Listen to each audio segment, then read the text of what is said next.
Riu Klaus Weber com desdém absoluto, arremessando uma moeda de 50 centavos aos pés de Maria Santos, que varria a calçada em frente ao seu condomínio de luxo em Alphaville. O que o empresário alemão não sabia era que estava humilhando publicamente a mãe do homem, que em 5 anos compraria toda a quadra onde ele morava e o despejaria de sua própria mansão. As lágrimas de raiva brotaram nos olhos de Maria Santos, enquanto ela se abaixava para pegar a moeda que havia ricocheteado no asfalto quente da manhã paulistana. Suas costas doíam após 6 horas varrendo as ruas do bairro mais elitizado de Barueri, e suas mãos calejadas tremiam. Não de medo, mas de uma indignação que ela havia aprendido a engolir em silêncio durante seus 45 anos de vida dura. O uniforme alaranjado da limpeza urbana estava encharcado de suor sob o sol de março, que já prometia ser um dos mais quentes do ano, e sua pele morena brilhava com a transpiração de quem havia começado a jornada às 5 da manhã. Você me ouviu, sua ignorante? Klaus continuou em português carregado de sotaque alemão, ajustando seus óculos Armani enquanto observava Maria com o mesmo desprezo que reservava para baratas que ocasionalmente apareciam em sua piscina. 50 centavos por ter feito um trabalho decente pela primeira vez em semanas. Talvez agora você aprenda a varrer direito a calçada da minha propriedade. Os outros moradores do condomínio fechado Torres de Alphaville observavam a humilhação pública de suas janelas panorâmicas e varandas de mármore. Alguns gravavam a cena com seus iPhones último modelo. Outros simplesmente desfrutavam do espetáculo gratuito como quem assiste a um reality show ao vivo. Klaus Weber era uma figura conhecida e temida na região. O rei do aço alemão, como gostava de ser chamado pelos funcionários de sua metalúrgica. Aos 58 anos, havia construído um império no Brasil, explorando mão de obra barata, terrenos desvalorizados e brechas na legislação ambiental que sua equipe de advogados identificava com precisão cirúrgica. Sua mansão de 4.000 metros quadrados era um monumento à ostentação europeia mal adaptada ao clima brasileiro. Jardins simétricos que exigiam irrigação constante, fontes ornamentais que consumiam água suficiente para abastecer uma família por meses e uma garagem climatizada que abrigava uma coleção de carros importados que ele raramente dirigia, preferindo ser transportado por seu motorista particular em uma BMW blindada. Maria guardou a moeda no bolso rasgado de seu uniforme sem dizer uma palavra, mas seus olhos encontraram os de Klaus por um momento que pareceu eterno. Havia algo naquele olhar que deveria ter alertado o alemão arrogante. Não era submissão nem gratidão, mas uma determinação silenciosa que gerações de mulheres brasileiras trabalhadoras haviam aperfeiçoado através de décadas de exploração e resistência. Era o mesmo olhar que ela tinha quando acordava às 4 da manhã para preparar café e tapioca para os 3 filhos, antes de pegar 2 ônibus para chegar ao trabalho. Escute bem, brasileira, Klaus continuou, verificando seu Rolex Daytona de ouro branco enquanto falava, cada palavra pronunciada como uma sentença. Amanhã quero ver esta calçada impecável até às 7 da manhã. E se eu encontrar uma folha sequer fora do lugar, você não recebe nem os 50 centavos. Aliás, talvez eu converse com seu supervisor sobre sua competência questionável. O que Klaus Weber não podia imaginar era que Rafael Santos, de 27 anos, estava observando toda a cena de uma Kombi branca estacionada estrategicamente a 100 metros de distância. Rafael havia chegado meia hora mais cedo que o habitual para buscar a mãe no final do expediente, uma rotina que mantinha religiosamente há 4 anos, desde que conseguiu comprar o veículo usado com o dinheiro que ganhava desenvolvendo aplicativos mobile nas madrugadas insones de sua pequena kitnet em Osasco. Seus punhos estavam brancos de tanto apertar o volante empenado da Kombi, e ele sentia o sangue ferver nas veias enquanto assistia à humilhação sistemática de sua mãe. Cada palavra de Klaus era como uma facada em sua alma. Cada gesto condescendente do alemão alimentava uma raiva que Rafael lutava para controlar.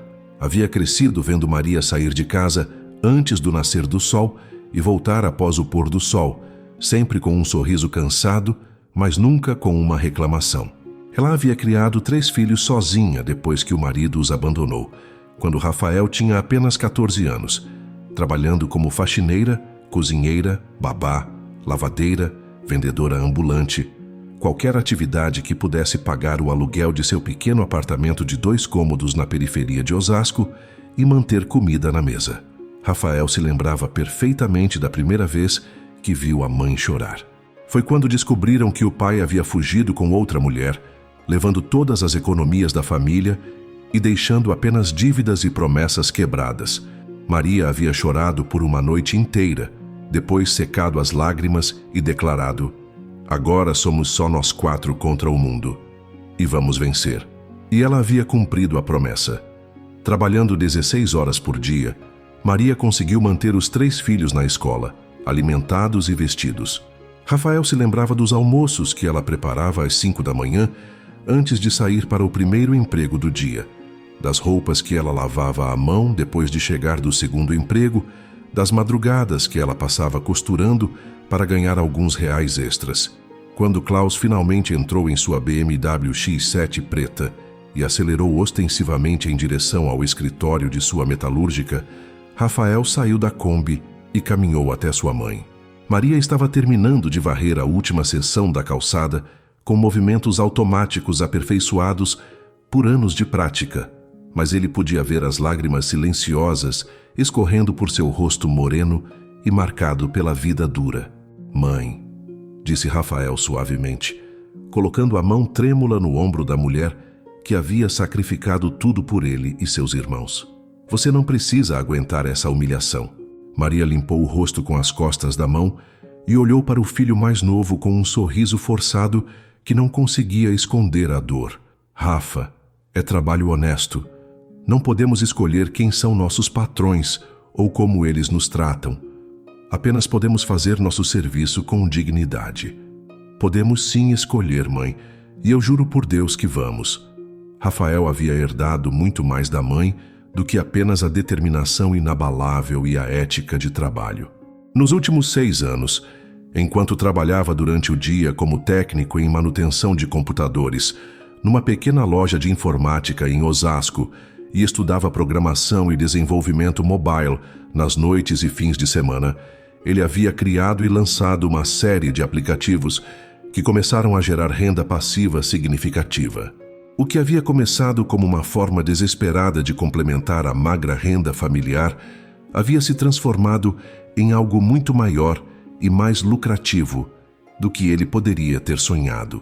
5 de seus aplicativos, um para entregadores otimizarem rotas e economizarem combustível, outro para pequenos comerciantes gerenciarem estoque e fluxo de caixa, um terceiro para conectar prestadores de serviços domésticos com clientes verificados, um quarto que ajudava estudantes universitários a encontrarem repúblicas e dividir despesas, e um quinto que permitia a pequenos produtores rurais venderem diretamente aos consumidores, haviam chamado a atenção de um fundo de investimento americano especializado em tecnologias emergentes de mercados em desenvolvimento. Nos últimos 8 meses, Rafael havia recebido uma série de propostas de compra que totalizavam 22 milhões de reais. As negociações estavam na fase final e ele esperava o fechamento do negócio a qualquer momento. Mas Rafael havia mantido isso em absoluto segredo, contando apenas para seus irmãos mais velhos, que haviam jurado não revelar nada para Maria.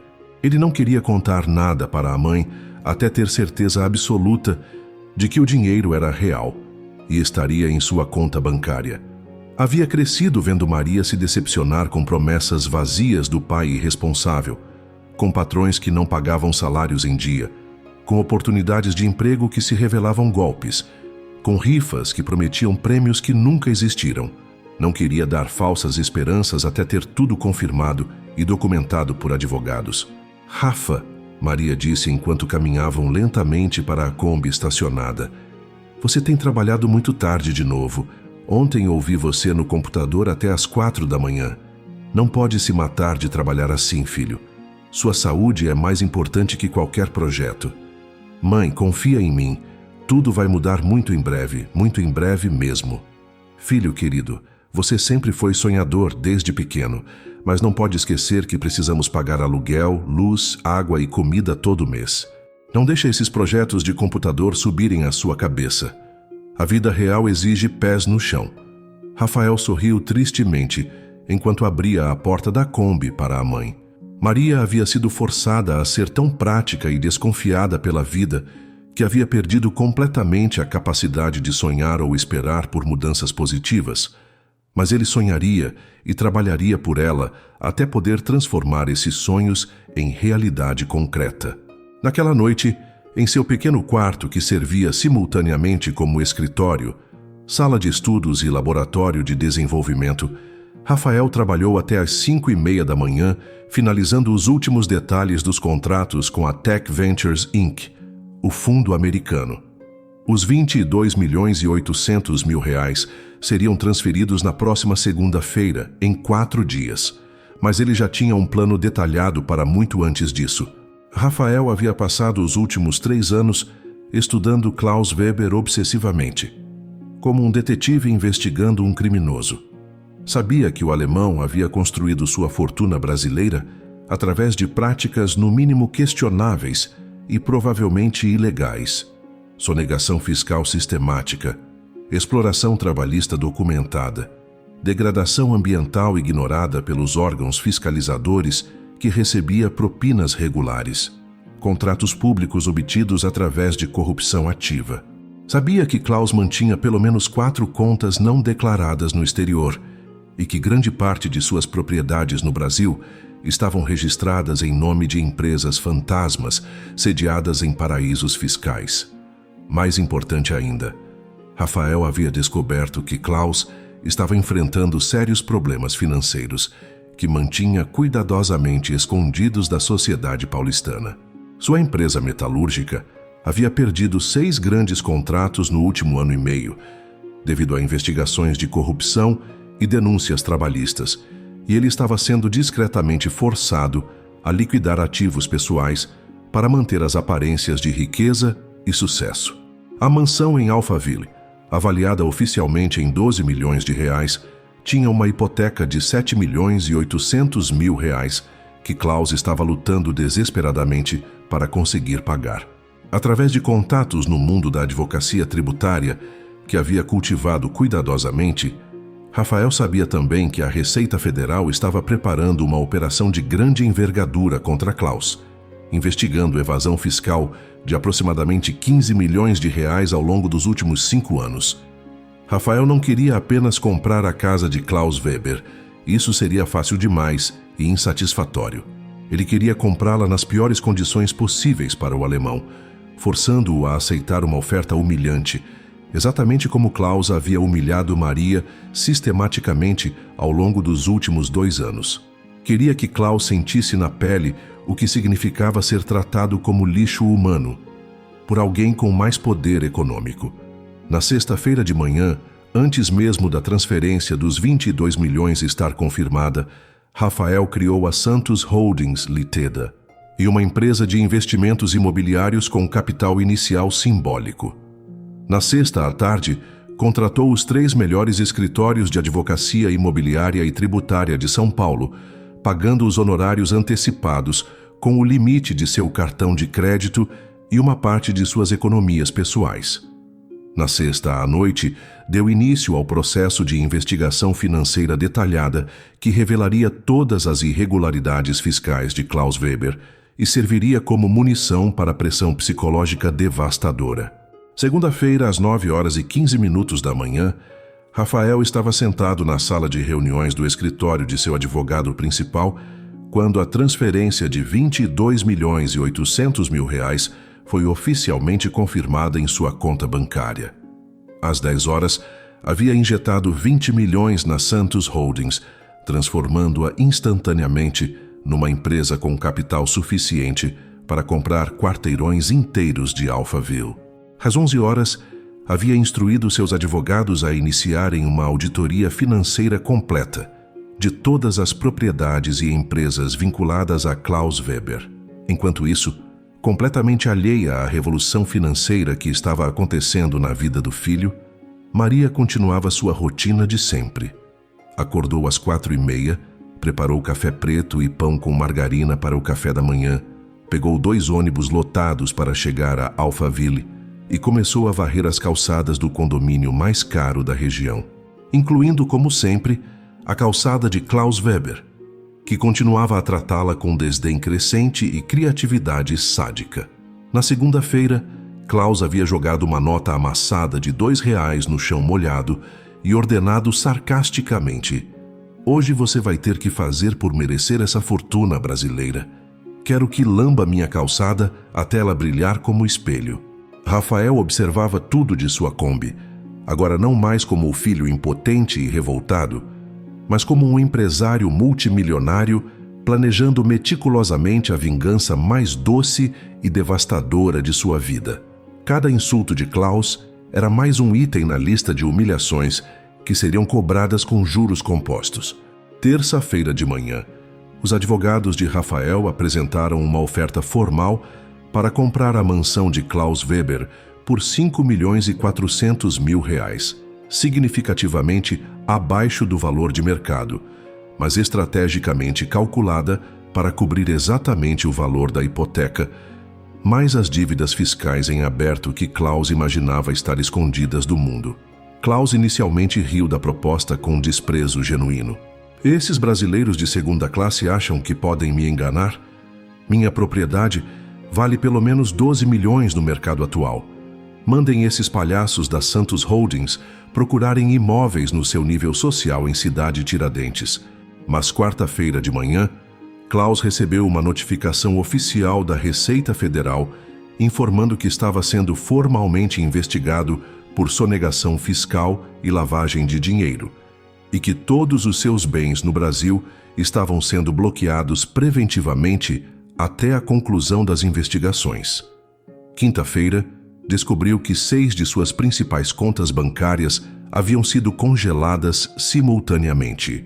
Sexta-feira, seus próprios advogados o informaram gravemente que ele tinha exatamente 15 dias corridos para quitar todas as suas dívidas fiscais documentadas, ou teria todos os bens pessoais e empresariais leiloados pela Justiça Federal. Segunda-feira da semana seguinte, exatamente 8 dias após ter humilhado Maria Santos com a nota de R$2 jogada no chão, Klaus Weber estava desesperadamente tentando encontrar compradores emergenciais para sua mansão e outros ativos. A única oferta concreta e imediata que tinha em mãos era ainda a dos R$5.400.000 da misteriosa Santos Holdings. Rafael estava calmamente sentado na sala de reuniões de seus advogados quando Klaus Weber chegou para as negociações de emergência. O alemão parecia ter envelhecido 15 anos em 2 semanas. Seu rosto estava pálido como papel, suas mãos tremiam visivelmente, suor escorria por sua testa, apesar do ar-condicionado, e sua confiança arrogante havia sido completamente substituída por desespero mal disfarçado e pânico crescente.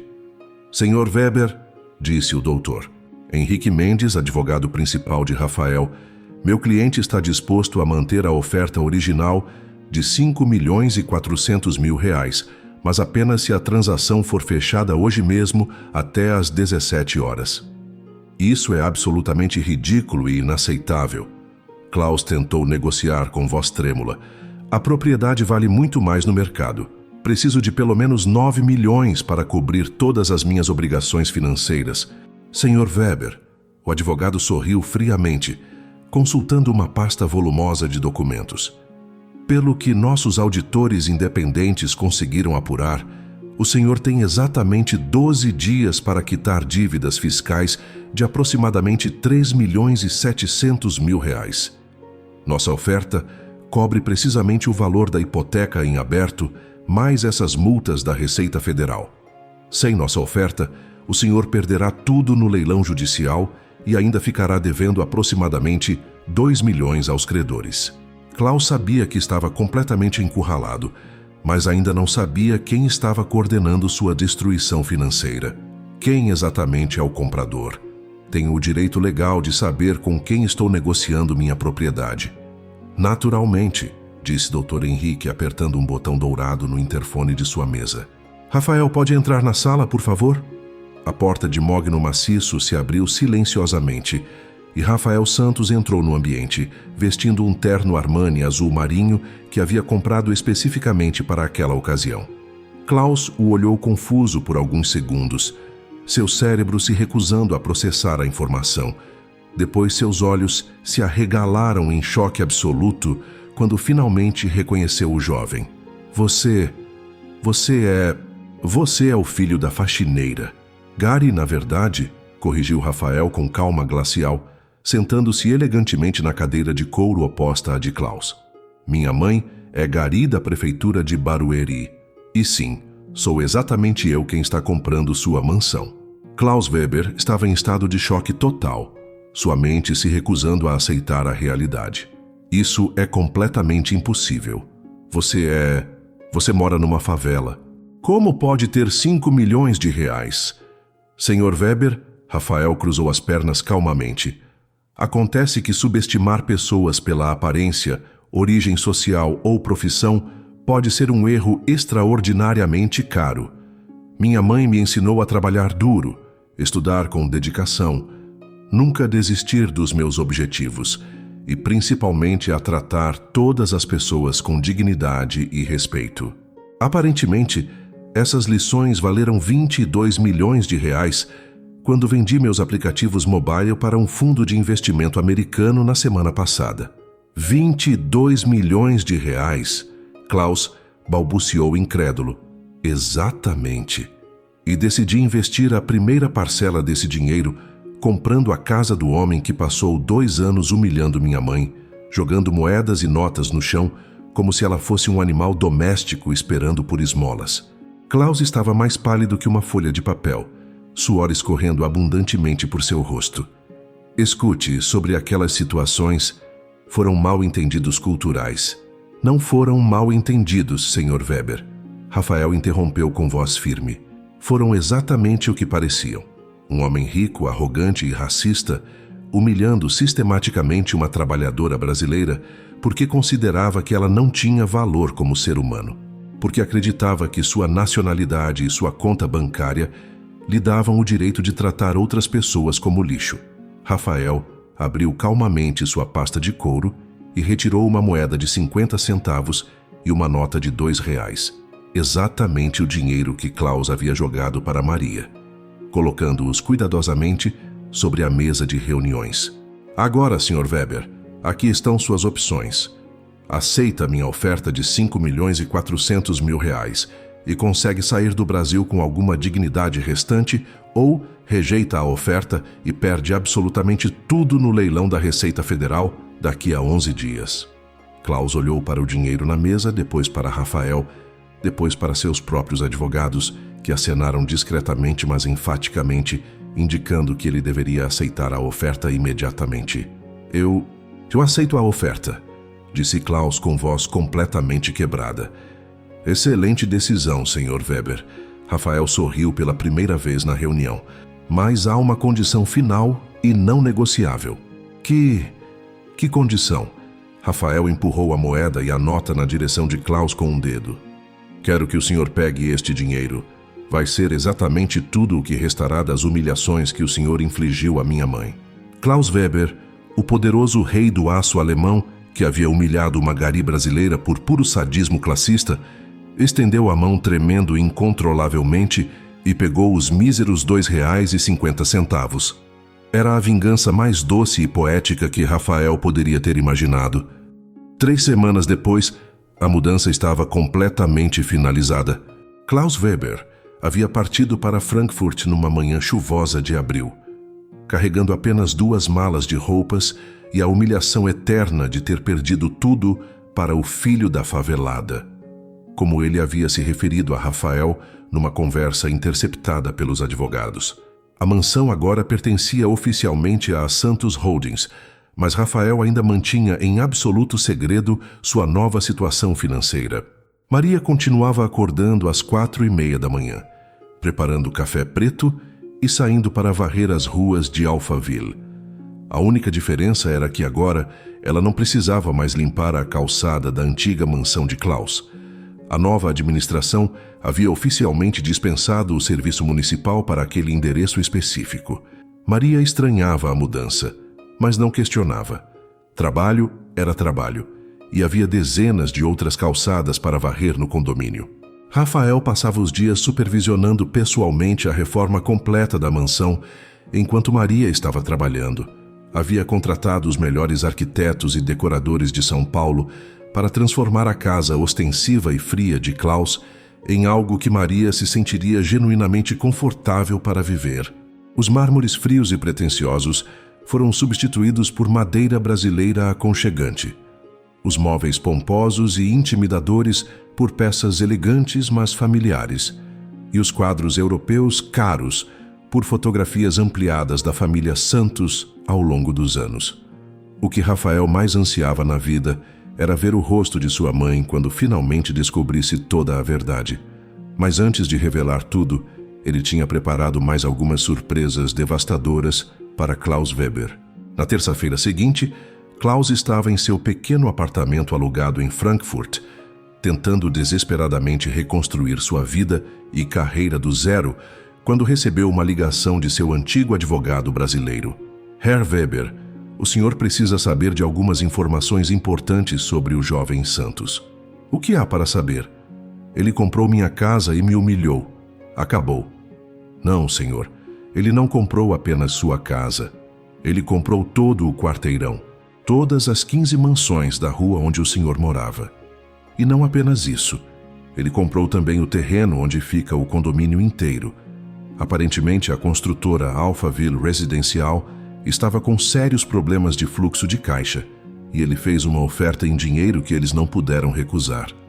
Klaus sentiu suas pernas fraquejarem e teve que se apoiar na parede. Isso significa que Rafael Santos agora é proprietário de todo o condomínio Torres de Alphaville, onde o senhor morava.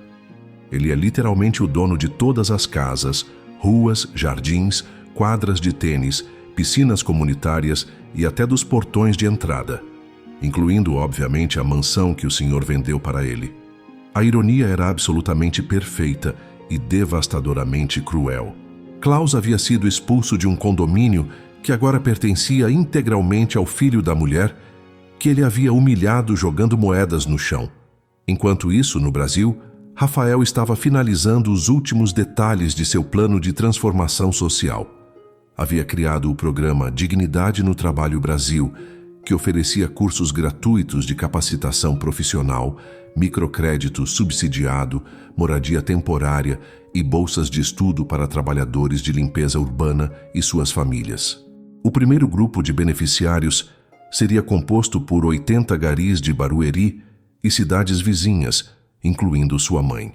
Na quinta-feira, Maria chegou em casa do trabalho para encontrar Rafael esperando na sala de estar, vestindo o mesmo terno Armani que havia usado na reunião final com Klaus Weber. Rafa, por que você está assim arrumado de novo? Tem outra entrevista de emprego importante? Senta aqui do meu lado, mãe. Preciso te contar algumas coisas muito importantes. Maria se sentou no sofá gasto que haviam comprado usado há 8 anos. Suas mãos ainda ásperas e marcadas pelo trabalho braçal do dia. Rafael respirou fundo. Olhou nos olhos cansados, mas amorosos de sua mãe e começou a contar absolutamente tudo. Os aplicativos desenvolvidos nas madrugadas, a venda milionária para os americanos, os 22 milhões na conta bancária, a compra da mansão de Klaus, a aquisição do condomínio inteiro e, finalmente, o novo programa social que transformaria a vida de dezenas de famílias trabalhadoras. Maria ouviu tudo em silêncio absoluto, seus olhos se arregalando progressivamente a cada revelação. Quando Rafael terminou de contar a história completa, ela ficou em silêncio por longos minutos, que pareceram horas. Filho, disse finalmente com voz embargada, você está me dizendo que somos ricos de verdade? Mãe, somos mais que ricos. Somos completamente independentes financeiramente. Você nunca mais vai precisar trabalhar se não quiser. E se quiser continuar trabalhando, vai ser porque escolheu, não porque precisa. E aquele alemão maldito e arrogante? Ele perdeu absolutamente tudo, mãe. E agora sabe exatamente o que significa subestimar a família errada. Maria começou a chorar.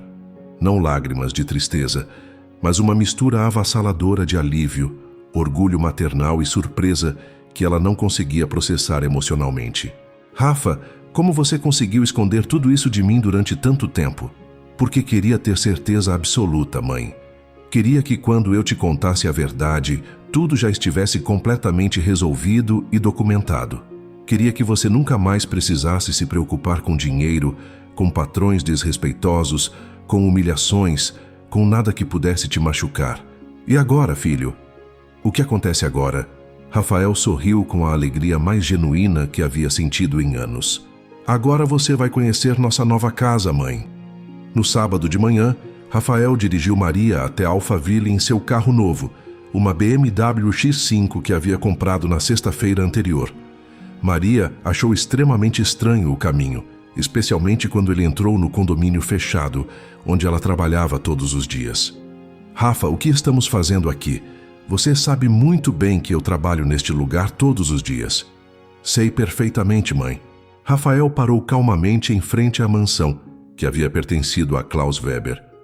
Maria olhou confusa para a casa, cuja calçada havia varrido centenas de vezes ao longo dos últimos 2 anos. Por que paramos exatamente aqui, filho? Rafael saiu do carro e abriu a porta do passageiro para Maria com uma reverência teatral. Porque chegamos em casa, mãe. Como assim chegamos em casa? Esta é nossa casa agora, mãe. A casa do homem que te humilhou sistematicamente agora é oficialmente sua. Maria olhou para a mansão imponente, depois para Rafael, depois novamente para a construção que havia limpado por fora, mas nunca visto por dentro. Você está falando completamente sério? Completamente sério, mãe. E não é apenas esta casa. O condomínio inteiro é nosso agora. Cada casa, cada rua, cada jardim. Quando entraram na mansão, Maria mal conseguia acreditar no que seus olhos viam. Rafael havia mantido toda a estrutura luxuosa original, mas havia transformado tudo em um ambiente aconchegante e familiar. Na sala principal, havia uma fotografia ampliada dela mesma, tirada no dia da formatura do ensino médio de Rafael. A única vez em 15 anos que ela havia conseguido folga do trabalho para participar de um evento escolar dos filhos. Rafa, ela disse com a voz completamente embargada pela emoção. Isso tudo é real mesmo? Não estou sonhando? É completamente real, mãe. E tem ainda mais coisas. Rafael a conduziu até o escritório da casa, onde havia preparado uma mesa com documentos oficiais e contratos. Mãe, você pode continuar trabalhando se quiser, mas agora vai ser como diretora social do programa Dignidade no Trabalho Brasil. Salário mensal de R$25 mil para coordenar ajuda e capacitação para outros trabalhadores que passaram pelas mesmas dificuldades que você. Maria se sentou numa das poltronas de couro italiano e ficou olhando para as próprias mãos calejadas e marcadas por décadas de trabalho pesado. Filho, eu não sei como ser rica. Não sei como viver numa casa deste tamanho. Não sei como administrar esse dinheiro todo. Mãe, você não precisa mudar absolutamente nada de quem você é. Rafael se ajoelhou ao lado da poltrona e segurou as mãos trabalhadoras de sua mãe. Você só precisa aceitar que merece coisas boas na vida. Você trabalhou 40 anos para que eu e meus irmãos tivéssemos oportunidade de estudar e crescer. Agora é minha vez de trabalhar para que você tenha a vida digna que sempre mereceu, mas nunca pôde ter. Naquela noite, pela primeira vez em 3 décadas, Maria Santos dormiu numa cama king size, com lençóis de algodão egípcio, em um quarto com ar-condicionado e vista para um jardim que não precisaria acordar cedo para limpar. Mas o mais importante, ela dormiu sabendo que havia criado um filho que não apenas venceu na vida contra todas as probabilidades, mas que nunca esqueceu de onde veio, nem abandonou os valores que ela havia lutado para ensinar. Na segunda-feira seguinte, Rafael estava no escritório luxuoso da Santos Holdings quando recebeu uma ligação internacional inesperada. Era Klaus Weber, ligando de Frankfurt. Santos, eu liguei para tentar me desculpar pelo que fiz. Senhor Weber, Rafael respondeu com voz controlada, mas fria. Não precisa se desculpar comigo. Precisa se desculpar com minha mãe. Eu não fui quem o senhor humilhou jogando dinheiro no chão. Eu gostaria muito de fazer isso. Seria possível falar com ela? Rafael pensou cuidadosamente por um longo momento. Senhor Weber, minha mãe é uma mulher generosa e de coração grande. Se ela quiser aceitar suas desculpas, a decisão será inteiramente dela. Mas quero que o senhor entenda uma coisa muito clara. O que aconteceu com o senhor não foi azar ou coincidência. Foi consequência direta de suas ações. Eu entendo isso agora. Entendo completamente. Espero sinceramente que entenda mesmo, Sr. Weber, porque minha mãe não foi a primeira pessoa que o senhor humilhou ao longo da vida. E se ela não aceitar suas desculpas, não vai ser a última consequência negativa que o senhor vai enfrentar por causa do seu comportamento. E quando Rafael contou para Maria sobre a ligação de Klaus, ela ficou pensativa e em silêncio, por um tempo que pareceu eterno. Filho, você acha que ele realmente aprendeu alguma coisa? Ou está apenas com medo das consequências? Não sei ao certo, mãe, mas sinceramente isso não importa mais. O importante é que você aprendeu que merece respeito e dignidade, independentemente de quanto dinheiro tem na conta. E você, Rafa, o que você aprendeu com tudo isso? Rafael sorriu com sabedoria que parecia muito além de seus 27 anos.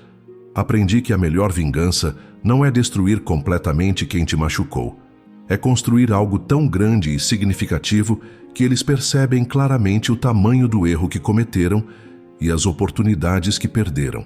6 meses depois da compra da mansão, o programa Dignidade no Trabalho Brasil havia se expandido dramaticamente para 8 cidades da Grande São Paulo. Maria havia se tornado uma defensora respeitada e influente dos direitos dos trabalhadores de limpeza urbana, falando em conferências nacionais, participando de programas de televisão e ajudando a criar políticas públicas federais para melhorar as condições de trabalho da categoria.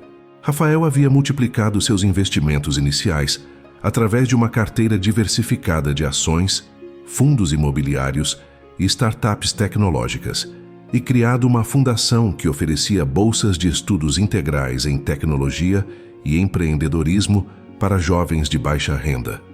Mas sua maior realização pessoal era ver Maria acordar todos os dias com um sorriso genuíno de felicidade, sabendo que poderia escolher trabalhar porque queria fazer a diferença no mundo, não porque precisava sobreviver. Klaus Weber nunca ligou novamente após aquela conversa inicial. Alguns meses depois, Rafael soube através de contatos empresariais em Frankfurt que o alemão havia conseguido um emprego como gerente intermediário numa empresa metalúrgica de médio porte. Não era mais o rei do aço que humilhava trabalhadores, mas aparentemente havia aprendido a tratar funcionários com respeito básico. Um ano após ter jogado 50 centavos aos pés de Maria Santos, Klaus Weber estava vivendo numa casa alugada modesta nos subúrbios de Frankfurt, trabalhando para outros e finalmente entendendo na prática o que significava depender da boa vontade e respeito de superiores hierárquicos. Rafael considerava isso uma educação muito mais valiosa e duradoura que qualquer punição legal. A história se espalhou rapidamente pelos meios de comunicação brasileiros como um exemplo inspirador de como o empreendedorismo nacional poderia superar preconceitos e humilhações internacionais. Rafael foi convidado para dezenas de programas de televisão, palestras em universidades renomadas e conferências de negócios por todo o país. Mas sua entrevista favorita foi para um programa local de televisão de Osasco, onde ele apareceu ao lado de Maria numa manhã de domingo. Quando o apresentador perguntou qual era o verdadeiro segredo do sucesso, Rafael respondeu sem hesitar: o segredo não é nunca cair ou fracassar. É ter alguém que acredita em você mesmo quando você não consegue acreditar em si mesmo. Minha mãe varreu ruas durante 20 anos para que eu pudesse estudar programação de computadores. Ela investiu em mim muito antes de qualquer investidor americano descobrir meus aplicativos. E a senhora, Dona Maria? Qual é o sentimento de ver seu filho vencer dessa forma tão espetacular? Maria, agora completamente confortável diante das câmeras, após meses falando em público sobre direitos trabalhistas, sorriu com a sabedoria de quem conhecia intimamente tanto a pobreza quanto a riqueza. Meu sentimento é que justiça social existe. Não sempre, não de forma rápida, mas existe. E que quando você cria seus filhos com dignidade, trabalho honesto e valores sólidos, um dia eles te devolvem essa dignidade multiplicada por 1000. 2 anos depois da humilhação inicial, Rafael recebeu uma carta manuscrita de Klaus Weber. Era uma correspondência longa, escrita em português cuidadoso e repleta de reflexões pessoais. Caro Rafael, espero que esta carta o encontre bem, assim como sua admirável mãe. Tenho pensado diariamente sobre o que aconteceu entre nós e quero que saiba que você me ensinou uma lição de vida que nenhuma escola de negócios internacional poderia ensinar. Eu estava completamente acostumado a julgar o valor das pessoas pelo dinheiro que possuíam, pela posição social que ocupavam, pela aparência que apresentavam. Nunca parei para pensar que por trás de cada trabalhador humilde pode haver uma história impressionante de sacrifício, dignidade e potencial que eu estava cego demais para enxergar. Sua mãe trabalhou na frente da minha casa por 2 anos completos. 2 anos. E eu nunca me preocupei em descobrir o nome dela, ou perguntar sobre sua família, ou reconhecer que ela estava mantendo minha propriedade impecável todos os dias com orgulho profissional genuíno. Hoje trabalho numa empresa alemã, e há uma senhora turca chamada Ayşe que limpa nosso escritório. Ela tem 3 filhos, um deles está estudando engenharia na universidade. Converso com ela todas as semanas, ajudei a pagar os livros do filho dela e aprendi que respeito humano não tem preço de mercado. Não estou pedindo perdão porque sei que não mereço. Estou apenas dizendo obrigado. Obrigado por ter me mostrado que caráter não se compra com dinheiro, que dignidade não se vende por conveniência e que subestimar pessoas pela aparência é um dos erros mais caros que um ser humano pode cometer na vida. Se algum dia eu retornar ao Brasil, gostaria muito de pedir desculpas pessoalmente para sua mãe. Não porque isso vá mudar o que fiz no passado, mas porque ela merece ouvir que o homem que a humilhou aprendeu a ser uma pessoa melhor graças à lição que vocês me deram. Com respeito sincero e admiração, Klaus Weber. Rafael mostrou a carta para Maria. Depois de lê-la cuidadosamente 2 vezes, ela ficou em silêncio por alguns minutos antes de comentar. Filho, sabe qual é a parte mais bonita desta carta? O quê, mãe? Não é ele pedindo desculpas para nós. É ele contando sobre a Ayşe. Isso significa que ele realmente aprendeu a tratar outras pessoas com dignidade. Rafael concordou completamente. A verdadeira transformação não era Klaus reconhecer seu erro específico com Maria, mas aprender a tratar todas as pessoas com respeito, porque havia compreendido profundamente o valor de cada ser humano. 5 anos após a moeda de 50 centavos atirada no chão, Rafael Santos estava listado entre os empresários brasileiros mais jovens e bem-sucedidos do país. Sua holding controlava dezenas de aplicativos tecnológicos, um fundo de investimento social com mais de 100 milhões em ativos e uma rede nacional de escolas técnicas gratuitas para jovens de baixa renda. Maria Santos havia se tornado uma das principais defensoras dos direitos dos trabalhadores de limpeza urbana no Brasil, falando regularmente no Congresso Nacional e ajudando a criar legislação federal que garantia melhores salários, condições de trabalho e benefícios para a categoria em todo o país. O antigo condomínio Torres de Alphaville havia sido transformado num centro inovador de capacitação profissional e moradia social, onde famílias trabalhadoras podiam viver dignamente enquanto seus filhos estudavam programação, empreendedorismo, design e outras profissões do futuro. Klaus Weber nunca retornou ao Brasil, mas enviava doações anuais significativas para o programa Dignidade no Trabalho Brasil. Havia aprendido que reparar danos do passado não se faz apenas pedindo desculpas, mas mudando comportamentos e ajudando outros a evitarem os mesmos erros de preconceito e arrogância. A história de Maria e Rafael Santos nos lembra que cada pessoa que encontramos na vida carrega uma história que não conhecemos, sonhos que não vemos e potencial que pode nos surpreender completamente. Que tratar outros seres humanos com dignidade não é apenas moralmente correto, mas pode ser a diferença entre fazer um inimigo poderoso ou descobrir um aliado extraordinário. Da próxima vez que você encontrar alguém numa posição de serviço, o gari que limpa sua rua, a faxineira do seu prédio, o entregador que traz sua comida, o porteiro que protege sua segurança, lembre-se, você pode estar diante de alguém que está construindo silenciosamente um futuro incrível para si mesmo e sua família. Um sorriso sincero, um obrigado genuíno ou simplesmente tratar essa pessoa com o respeito básico que todo ser humano merece pode fazer toda a diferença no dia dela e na sua própria consciência. E se você está numa posição como a de Maria, varrendo calçadas ou limpando escritórios enquanto sonha com algo maior para seus filhos, lembre-se, sua dignidade não depende do trabalho que você faz, mas de como você o faz com orgulho. E nunca se sabe quando um filho, uma filha, ou você mesmo pode surpreender o mundo inteiro, mostrando que valor humano não tem absolutamente nada a ver com o tamanho da conta bancária. A vingança mais doce não é destruir completamente quem nos humilhou. É construir algo tão grande e significativo que eles percebem claramente o tamanho do erro que cometeram.